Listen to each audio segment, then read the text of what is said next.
Hoy está en público con nosotros Pablo Iglesias, que ha publicado su segundo libro, Enemigos íntimos. Es vicepresidente del Gobierno, director de Canal Red, y es un placer tenerle otra vez en público. Muchas gracias por venir. Un gustazo, Sato, y bueno, muy emocionado de estar aquí, que es donde hicimos la base mucho tiempo, y muy contento. No es el segundo, pero es como el segundo con Navona, después de dejar los cargos institucionales, y bueno, con mucha ilusión. ¿Por qué este libro ahora, Iglesias? Es una idea de una propuesta de la editorial Navona y que supo aterrizar muy bien Irene Zugasti. O sea, la idea era hablar de un proceso de derechización en España. Ese proceso de derechización, de desplazamiento de la Bertana de Overton, tiene que ver además no solamente con la radicalidad en la guerra cultural por parte de los actores políticos, mediáticos, ideológicos de la derecha, sino también con algunos actores de la izquierda que han contribuido a ese desplazamiento a la derecha. Sumar es eso, por volver a lo de antes, es como una izquierda situada a la derecha en muchos temas frente a la radicalidad que representaba Podemos. Entonces, hablando con Zugasti, pensamos que la manera como más interesante de contar esto no podía ser un texto más académico, más sesudo que quisiera presentar yo, sino algo mucho más fresco a partir de recuerdos y de comentarios sobre gente conocida. O sea, un libro de índice onomástico, de entender la derechización de los medios de izquierdas hablando de Nacho Escolar, por ejemplo. Es muy provocador y yo creo que funciona. Por supuesto, hablar también de lo que representa Ferreras y La Sexta. Hablar de lo que significa Pablo Motos en la televisión, que es algo que finalmente ha entendido la televisión pública, diciendo hacer política también es poner a Broncano en la misma franja de audiencia. Hablando de lo que significan las figuras de Sumar como figuras que derechizan la izquierda a la izquierda del PSOE. Entender lo que significa Ayuso, entender lo que significa Abascal y la nueva derecha. Y creo que ha quedado un libro muy entretenido y muy ágil de leer, con muchas anécdotas, que es ahí donde yo creo que está la gracia, en poder recordar cosas que ocurrieron y poder hablar de algunas figuras a las que conocí personalmente y con las que charlé muchas veces, con la agilidad con la que me hacía las preguntas Zugasti. Yo creo que ha quedado un libro divertido. Sí, sí, es muy interesante. Has hablado de que en cierta medida este libro es una provocación. ¿Se puede triunfar en política hoy en día sin ser una persona provocadora? Depende del papel que tenga cada uno. Yo creo que la política tiene muchos ámbitos y hay que jugar muchos roles. La política es una tarea colectiva.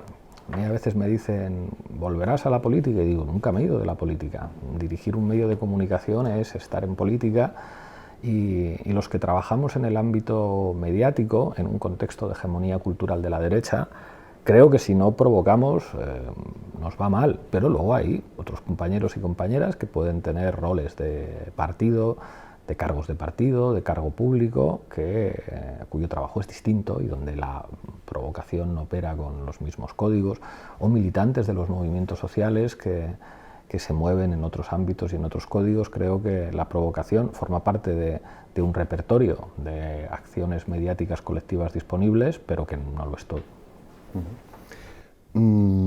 Las personas, cuando tenemos la necesidad de expresar algo, por ejemplo en un libro en este caso, lo hacemos desde algún lugar concreto, ¿no? Desde una emoción o desde un sentimiento porque queremos contar algo. A estos personajes les escribe desde el odio, desde el recuerdo, desde el rencor, el desengaño. ¿Es una vendetta o un desahogo? Zugasti me decía, eres muy amable con todos, o sea, con todos pones en valor digamos, sus virtudes intelectuales, pones en valor los momentos de amistad o de confianza que existieron, dices que con todos ellos te tomarías algo a pesar de lo que piensas de ellos. O sea, yo no me puedo permitir el rencor porque había demasiada gente sobre la que tener sentimientos negativos y eso es incompatible con vivir y con ser feliz. Creo que el libro sirve para tratar de entender en la intimidad a tus adversarios o a tus enemigos.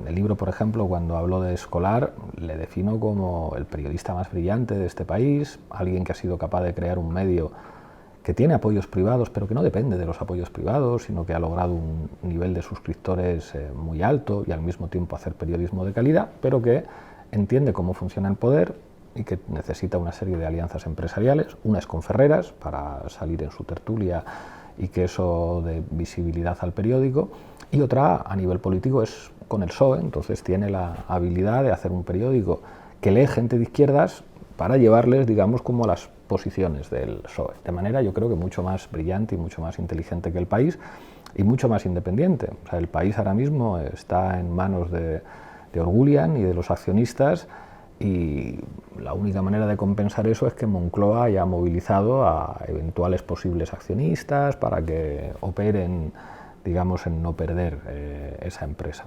Entonces en el libro trato como de entender al adversario, de reconocer sus virtudes, pues de reconocer que Ferreras ha sido capaz de hacer una televisión de derechas para que vean gente de izquierdas, de entender las virtudes de la guerra cultural de la derecha, como de entender, y mucho más desde la ironía o incluso desde la indiferencia respecto a lo que me importan algunos personajes, pero sí tratando de comprender su papel, tratando de comprender lo que representan, entendiendo también que Podemos ha sido como un objeto que llevaría a mucha gente al diván, o sea, un objeto que ha dado mucha relevancia pública a mucha gente.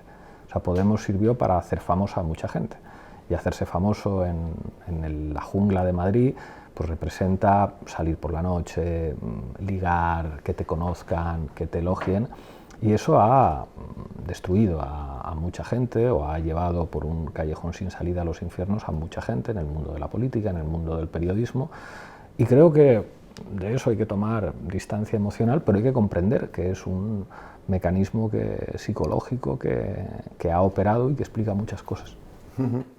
Uno de los personajes de los que hablas, de Felipe VI, del actual rey, dice que el objetivo político de la monarquía nunca ha sido la democracia, sino su propia supervivencia.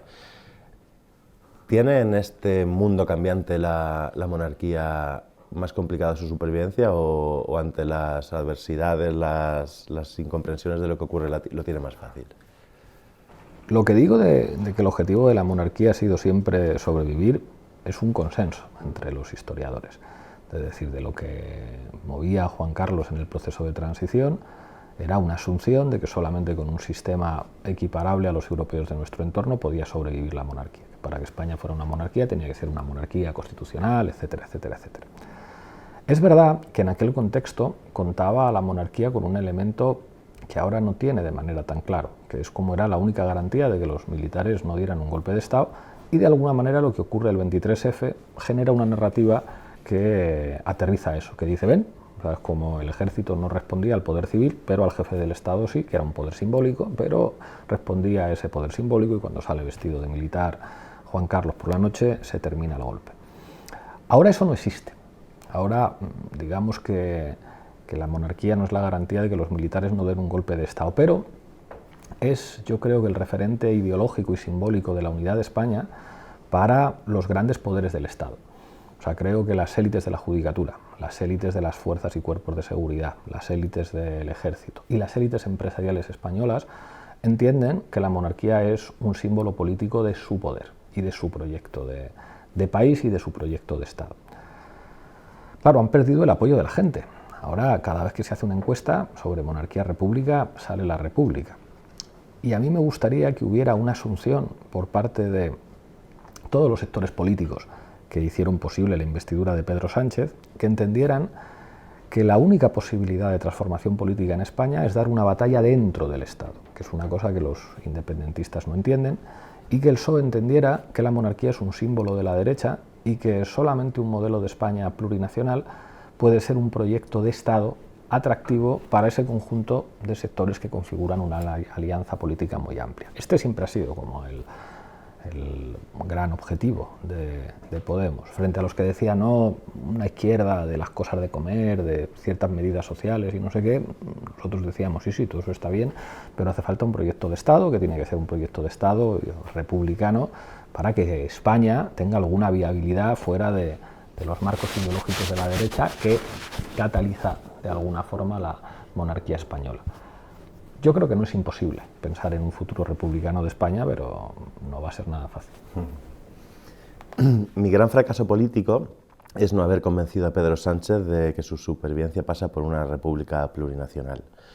También habla de que si ganan el otro modelo de Estado, el que encabezaría PP y Vox, a él también le fusilarían, ¿no?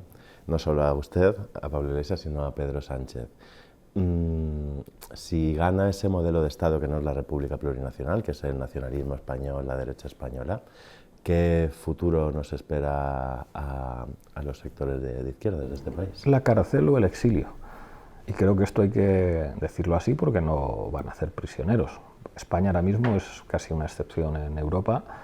El auge de la ultraderecha en todos los países y la normalización de la ultraderecha como opción de gobierno es un fenómeno imparable y creo que hay que estar preparados para que, bueno, si gana la derecha y la ultraderecha, pues siga habiendo elecciones, pero se ilegalicen algunos partidos, se asfixie a determinados medios de comunicación. O sea, pues lo que hace Ayuso con Telemadrid es lo que ocurriría con los medios públicos. Los medios privados de gran difusión de la televisión son de derechas, Prisa se lo terminarían de comprar por la vía empresarial, y medios como Público o como Canal Red, por diferentes vías, los asfixiarían para tratar de hacerlos desaparecer. Y seguramente ilegalizarían algunas formaciones políticas para asegurarse que no tienen ningún contratiempo electoral. Eso podría implicar que fueran a la cárcel dirigentes políticos, por vete tú a saber qué razones, ya han probado con los independentistas y no les ha ido mal, y que algunos nos tuviéramos que exiliar. A mí me frustraba mucho, digamos, como el poco interés por la ideología y por la historia del poder en España que tenía Pedro Sánchez, porque no terminaba de ver esto. Hay muchos cuadros del PSOE que no visualizan que esto puede pasar.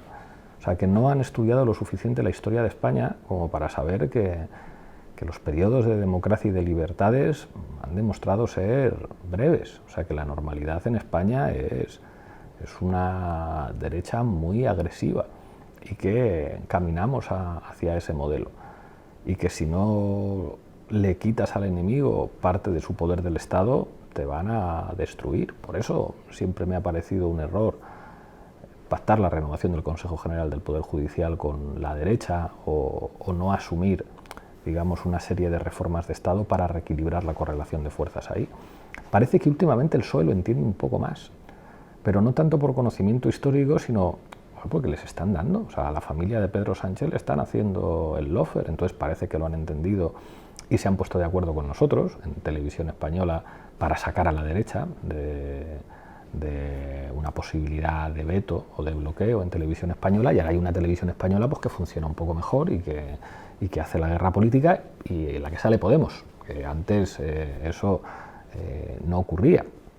Y creo que lo han entendido en lo que respecta a su mundo empresarial, y por eso están tratando de proteger Prisa y tratando de mover fichas en Telefónica y en Indra, pero seguramente con eso no basta. Si tú te dedicas a privatizar buena parte de las empresas públicas, al final le estás entregando buena parte del poder económico estratégico, que es definitivo en una economía de mercado, a adversarios ideológicos. Ojalá entendieran que la izquierda solamente puede prosperar si hay muchas empresas públicas controladas por el Estado.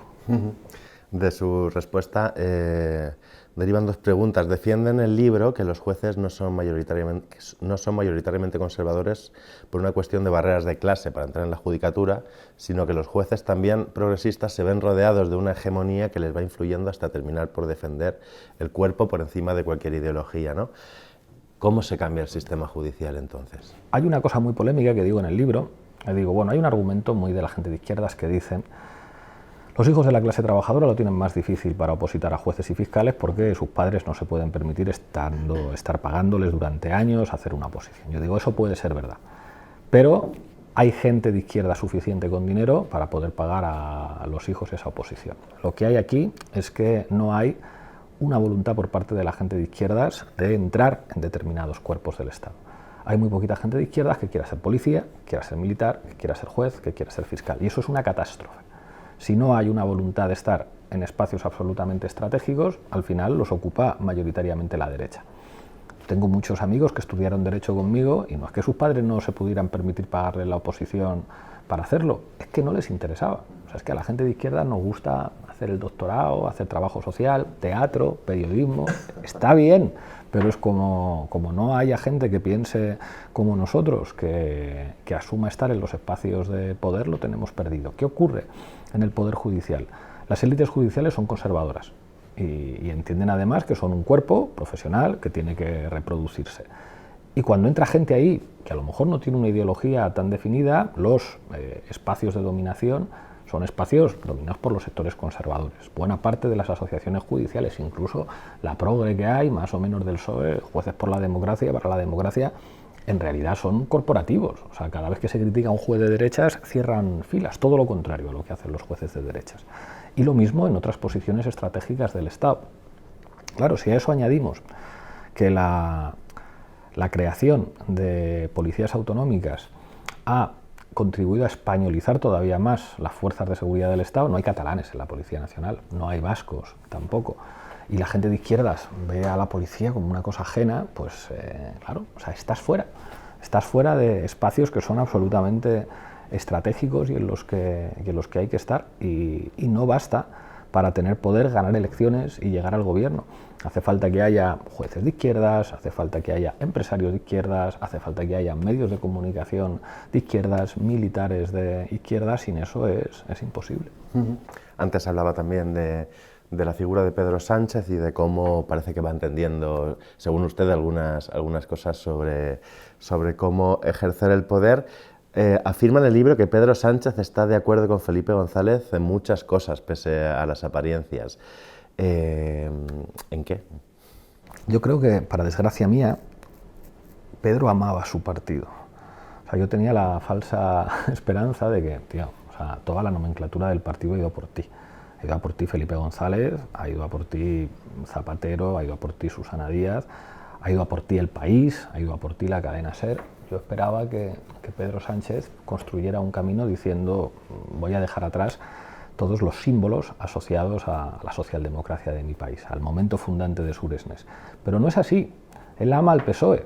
O sea, yo creo que a él le encantaría que un día Felipe González le dijera: te quiero. Él ha tratado como de reconstruir todos los puentes con los viejos aparatos de poder socialdemócrata. Los mediáticos, o sea, es como él no hizo como Zapatero, que apostó por que hubiera un medio como Público. Sin Zapatero no hubiera existido un medio como este, y lo mismo cabe decir de lo que era La Sexta en un principio. O sea, ZP intentó abrir espacios que no eran exactamente los de Prisa. Pedro Sánchez no. De hecho, Pedro Sánchez lo que dice es: no, vamos a hacer una tele de Prisa, con mi gente, con la gente que ha trabajado. O sea, cuando hablamos de Contreras, hablamos de quien le ayudó a hacer el debate a Felipe González contra Aznar en los años 90, en el año 93 o en el 96. Entonces, esa voluntad suya como de mantener coherente el tronco del PSOE, pues no ha sido buena para nosotros, que nos hubiera gustado como explorar otros caminos. Pero todo el daño que le hicieron no cambió que Pedro Sánchez es alguien, pues, del PSOE, que hubiera preferido 1000 veces gobernar con Ciudadanos antes que gobernar con Podemos, y que obviamente le gusta muchísimo más Sumar que Podemos. Si no les queda más remedio, pues negocian con nosotros, pero saben que es mucho más fácil negociar con Comisiones Obreras que negociar con Podemos.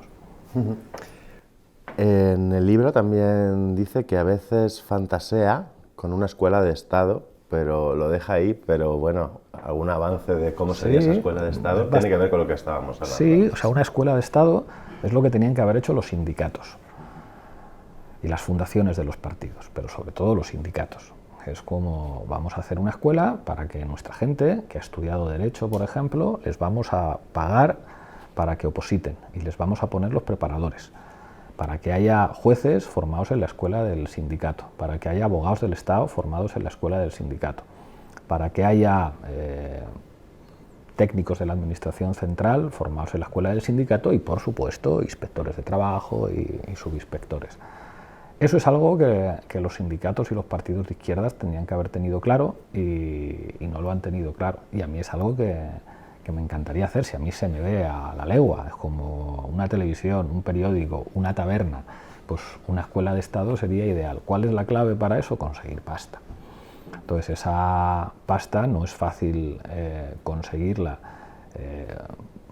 de manera pública, entonces para eso hay que ir teniendo, pues, tener una red de organizaciones y de empresas que pudieran financiar eso y al mismo tiempo involucrar a los cuadros que ya están, pues a los jueces de izquierdas que hay, pues para que sean preparadores, pues de gente que viene de las asociaciones de izquierdas, de las facultades de Derecho, para que puedan tener un espacio, una comunidad de referencia ideológica que dice, bueno, tú estás en la escuela de Estado, tú estudias aquí, pero tú, digamos, pues ya te explican qué editoriales de izquierdas hay, te explican qué ámbitos culturales hay, qué obras de teatro, qué mundo cultural hay, pues lo que el Opus Dei ha hecho toda la vida. El Opus Dei no tiene tanto que ver con creer o no creer en Dios, sino con formar una comunidad de cuadros de mando de la derecha en este país, y eso o lo entiende la izquierda o no tenemos nada que hacer. En el capítulo que habla de Yolanda Díaz, explica que todo empezó en Valencia, en el acto aquel de Nuevas Políticas, en el que estaban Mónica García, Mónica Oltra, Ada Colau, Yolanda Díaz, no sé si me dejo a alguien, no estaban Irene Montero ni Ione Belarra. Y habla de la respuesta que ante un comentario que le hizo usted a la señora Díaz, ella le dijo que ya no tenía nada que ver con la organización y que por eso no habían invitado a las dirigentes de Podemos. Todo empezó en Valencia. ¿Hay forma de reconstruir algún puente entre ustedes? Usted dice que la quiso, ella dice que le sigue queriendo. No me interesa ya. Yo quise muchísimo a Yolanda. No solamente era una compañera, era amiga. O sea, habíamos estado en verano juntos, había estado en casa, yo en su casa, conocía a su pareja, a su hija, era una relación entrañable y por eso para mí fue como muy doloroso el que ella fuera tan cruel con gente muy cercana a mí, que no me dijera la verdad, o sea, fue muy desagradable, pero eso ya pasó. Ella tomó como sus decisiones y no hay ahora mismo como relación personal. Y respecto a lo político, pues las cosas políticas se resuelven políticamente. Yo explico en el libro también que Yolanda cometió un error político. O sea, Yolanda lo tenía todo para haber construido su proyecto y liderado su proyecto simplemente dejando un espacio a Podemos. Que hubiera sido un espacio frustrante para Podemos, pero que Podemos habría asumido y que los cuadros habrían asumido. O sea, yo creo que al intentar humillarse pasó. O sea, que en su modelo decía, sí, claro que Podemos va a estar en el Consejo de Ministros, va a estar Nacho Álvarez. Ya claro, pero es que Nacho Álvarez es quien pones tú y los partidos tienen que elegir a quien ponen. Yo fui secretario general con mucho más poder del que ha tenido nunca Yolanda Díaz y no se me ocurre decirle a Izquierda Unida quién tiene que ser su ministro. Yo le dije a Enrique Santiago, a mí me gustaría que fueras tú, y él me dijo ya, y a mí, pero el partido dice que tiene que ser Alberto, y fue Alberto. Y a mí me hubiera gustado elegirle a los comunes el ministro, pero pues, lógicamente ahí mandaba a Ada Colau, y los comunes dijeron que Castells, y hacer política implica reconocer a actores con los que trabajas, por una cuestión hasta de no dejarles fuera. O sea, yo tenía clarísimo que era una torpeza que nosotros entráramos en el Consejo de Ministros y que dejáramos fuera a Izquierda Unida o a los comunes porque se podían terminar yendo, diciendo, oye, es que... Entonces ahí creo que Yolanda pecó de arrogante, pensó que con lo de la Embajada de Chile acababa con Irene Montero y que lo del veto le iba a salir bien y minusvaloró y subestimó a Ione Belarra, y eso hizo pues crecer a Ione Belarra mucho más, y ha terminado pues, haciendo un congreso en el que el titular de su congreso es Podemos.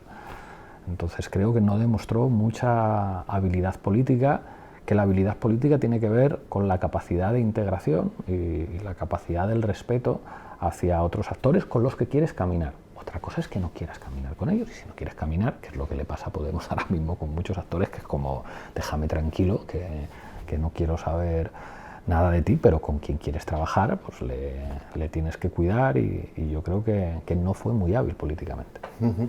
Ha dicho que lo personal no le interesa, pero que políticamente las relaciones se reconstruyen. ¿Qué hoja de ruta habría que seguir para reconstruirla? Lo he dicho varias veces. Yo creo que Sumar está muerto como proyecto político. Son demasiados partidos, con intereses diferentes y sin unas opciones electorales que les permitan el reparto.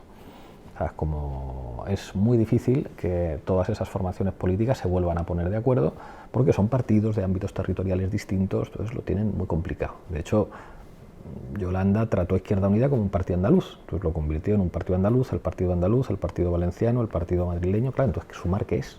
Sin Yolanda Díaz, poca cosa, el partido catalán. Entonces creo que ese espacio está en un proceso de descomposición en el que sus diferentes partidos territoriales se van a ir, digamos que separando. Una parte muy importante del capital político de Sumar yo creo que entrará en el PSOE, y el PSOE estará feliz, porque el PSOE siempre, digamos, tiene un espacio en el que se abre para dirigentes del mundo poscomunista, del mundo Izquierda Unida. Pues Rosa Aguilar acabó en el PSOE, lo que decíamos de Cristina Almeida, de Diego López Garrido. ICV yo creo que está mentalmente mucho más en el PSOE que en una relación con Podemos. Cuando a la ministra de Sanidad, Mónica García, le preguntaron en Televisión Española, ¿usted más cerca de Iglesias o de Sánchez? Hombre, pues de Pedro Sánchez. Pues claro, efectivamente. Entonces yo creo que una parte de ese mundo se podrá integrar ahí. Creo además que en el caso de Madrid no es descartable que el PSOE haga una oferta diciendo, mira, nosotros estamos hechos un cuadro en Madrid, tú puedes ser una buena candidata si vamos juntos a las elecciones en la comunidad, y tratar de crear un revulsivo. No representamos cosas tan distintas en la comunidad. Carmena se reveló como más cercana a nosotros que a Podemos, y vosotros sois el poscarmenismo.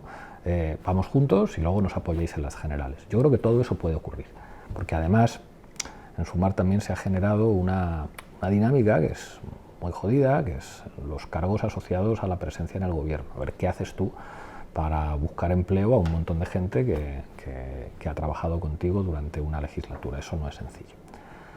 A partir de ahí habrá sectores que digan, yo no me voy a ir al PSOE. Pues a partir de ahí habrá que medir la fuerza que tiene cada uno, la fuerza que tiene Podemos en ese momento, la fuerza que tiene lo que haya quedado de Sumar, y en ese contexto pues yo estoy convencido que habrá posibilidades de entendimiento. Pero el planteamiento ese de ven aquí al barco este que se hunde, es como que no. O sea, ese barco no hay que ir. Para terminar, habla en el libro, en Enemigos íntimos, de un cambio de Yolanda Díaz a una personalidad forzada. ¿Cree que estuvo mal asesorada en ese sentido? ¿Quién le asesoró mal? Creo que a Yolanda le da igual quién le asesore. Creo que por lo que le puedo conocer todavía, ella tomó sus decisiones sin contar con nadie. Ella quizá fue adulada, pero no asesorada, y creo que ella se convenció de que le iba a salir bien, de que iba a acertar, de que era su personalidad lo que resultaba tan atractivo, y no el hecho de que resultara funcional a hacer daño a Podemos, y que a partir de ahí sus decisiones han sido personales. O sea, de hecho, si hubiera estado asesorada, seguramente hubiera sido como menos errática. Recuerdo alguna vez que le dije, Yolanda, no puedes decir de ti misma que eres humilde, porque hay pocos ejercicios menos humildes que atribuirte esa característica. Yo soy una persona muy humilde. Coño, no lo digas tú, que lo diga otro y resultará más creíble, porque si lo dices tú es como lo de voy a ser clara. No digas que vas a ser clara cuando en la respuesta no hay quien te entienda. Entonces, todo eso es falta de asesoramiento, no mal asesoramiento. Eso es como una personalidad desencadenada y siendo ella misma con todas las consecuencias. Ha dicho que seguramente fue adulada. ¿Se sintió adulado cuando fue dirigente y cómo lo llevó? La verdad es que no mucho. Yo no he podido disfrutar de las mieles del poder porque no me las han ofrecido nunca. No he tenido esa esa suerte y quizá eso me ha protegido. O sea, yo no he podido salir por la noche y emborracharme con periodistas con la completa seguridad de que eso no va a ser noticia al día siguiente. Al contrario, no he salido por la noche nunca. No hay un solo corte de vídeo de Iglesias con 2 cervezas de más haciendo el idiota en un bar. Tampoco me han ofrecido estar en ningún consejo de administración del IBEX 35. O sea, no me han intentado ni siquiera comprar. O sea, cuando dejé la política, en 3 meses estaba ya en la UOC y con un contratito a tiempo parcial y conseguí un trabajo aquí en Público para presentar un podcast. O sea, no he tenido la suerte que han tenido otros, ni siquiera he tenido como la tentación de corromperme. Entonces, supongo que eso también me ha podido proteger. A lo mejor si a mí me hubieran tratado como a otros, pues habría acabado igual de mal. Para bien o para mal, no fue así. Un puto podcast, ¿no? Un puto podcast, así fue. O sea, eso era el vicepodcast que decía Facu Díaz. O sea, eso fue lo que hice y la verdad es que muy a gusto. O sea, ahora hoy leía un artículo en el Confidencial que decía como Iglesias solamente es profesor asociado y decía, pues yo estoy feliz de ser profesor asociado en la Complutense, encantado de poder tener un grupo cada cuatrimestre y trabajar con los estudiantes y dar las clases, que es lo que a mí me gustaba, y luego pues, dirigir Canal Red y presentar la base. No me puedo quejar, estoy muy feliz y no envidio nada, ni a quienes tienen responsabilidades políticas, ni a quienes están en un consejo de administración, no te digo ya en una embajada, qué tostón. Muchas gracias, Pablo Iglesias, por tu sinceridad y por venir a Público. Gracias a tú.